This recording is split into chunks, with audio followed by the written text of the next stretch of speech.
Now, Okay, so I'm about to head in and see this lovely lady, Mia. She's a 65-year-old lady who has been on the ward for a few weeks. She's had a left-sided stroke, which has resulted in some right-sided hemiparesis and some fatigue.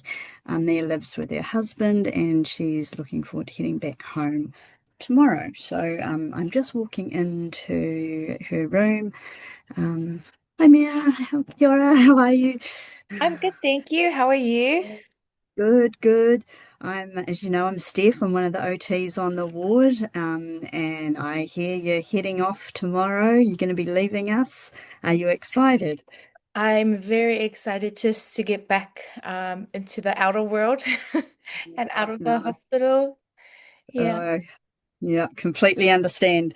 Um, Look, I just wonder, one of the things we quite often do is just touch base with some of our patients before they leave, just to make sure that they're ready to go home, but they just understand some of the risk factors around stroke and how, if they can make some lifestyle changes, how that can reduce their chance of having another stroke. And I just wonder whether you'd be interested in having a chat about that. Should only take a few minutes. Is now Yeah. a good time? Yes, I would love to know ways that can help me to not have another stroke. Yeah. Well, we the most common question everyone asks is what's the chance of me having another stroke? And we know the Stroke Foundation talk about there's a 10% chance of having another stroke in that first year, after your first one, and then that percentage reduces by each year. So after 2 years, your percentage reduces to five, and then it just continues to drop. And I don't know if you've heard them talk about risk factors on the ward. We kind of rattle that off quite a bit, but do you understand what we're talking about when we say risk factors of having a stroke? Sort of. I just know that it goes with my drinking and my smoking. Um, and that's it. Well, you've already, like I hear on the ward, you've already decided that you're going to change that. You said you're a bit of a social smoker and Yeah. drinker, and so you're already making a positive choice. So that's great.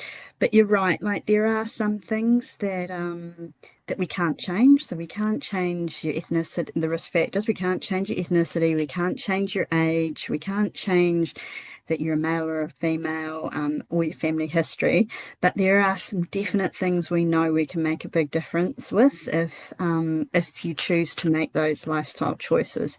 And again, it's up to you, but that's kind of what this conversation's about, really, is just to let you know so you can make some good decisions.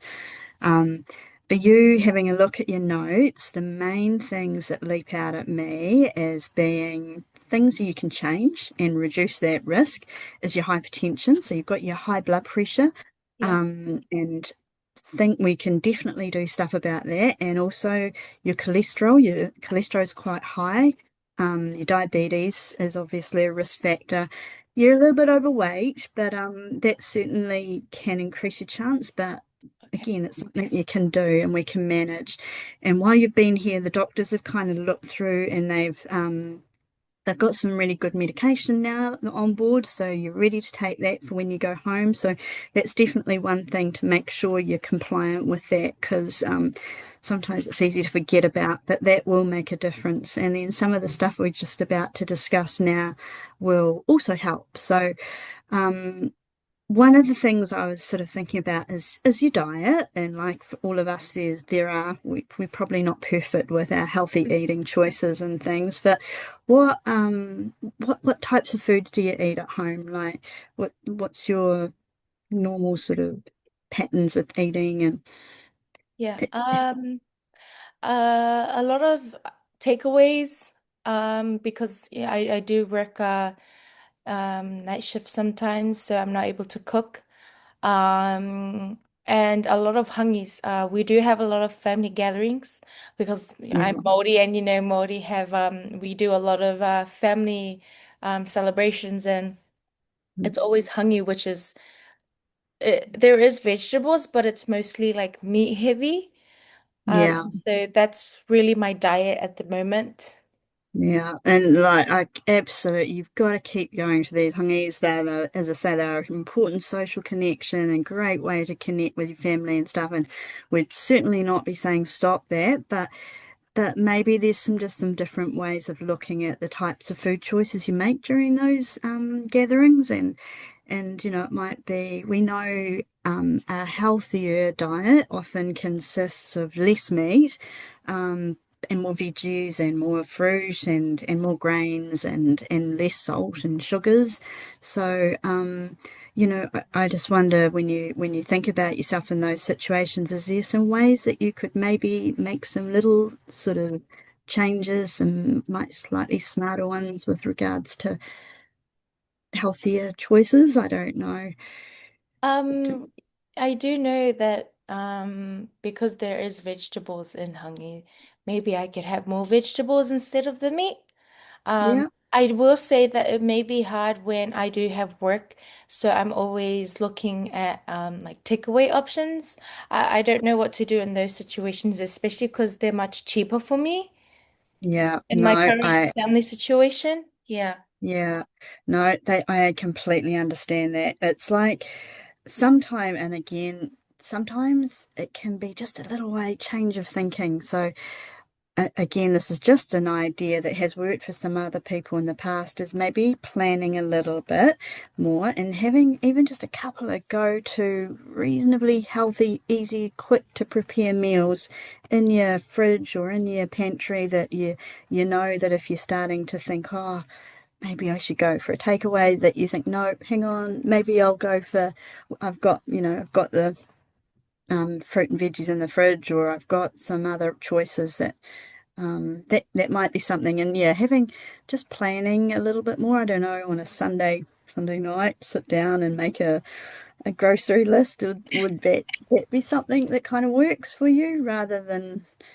I can have a look at it. I know right now it's kind of difficult with costs because we do have a big family, and so the cheapest option for me to provide for my family is takeaway.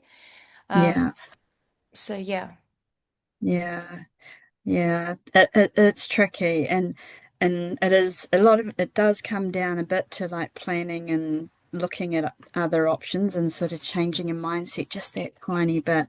But there's loads of resources out there that I can gather together for you around different support options and things. So I would love um, that. yeah, I can definitely do that. We've got lots of information. Um, yeah, I'll make a little packet for you and you can think about what to do. The other thing I was thinking is I know you are not, like you say, you're not a gym buddy or anything like that, but were there any sort of activities in the past that you can think of that you enjoyed physical activities that you enjoyed doing, so you get a bit more active and Yeah, definitely. I really loved cooking when I could. yeah, And I really enjoy gardening. It's one of my favorite activities to do. I am kind of weary now that because of my stroke, it won't allow me to do that as well as I yeah. used to. And so I'm a little bit worried about not being able to get back to normal. Well, gardening is a great activity for getting you active, getting up and down off the ground and working on your balance and all those sorts of Yeah. things.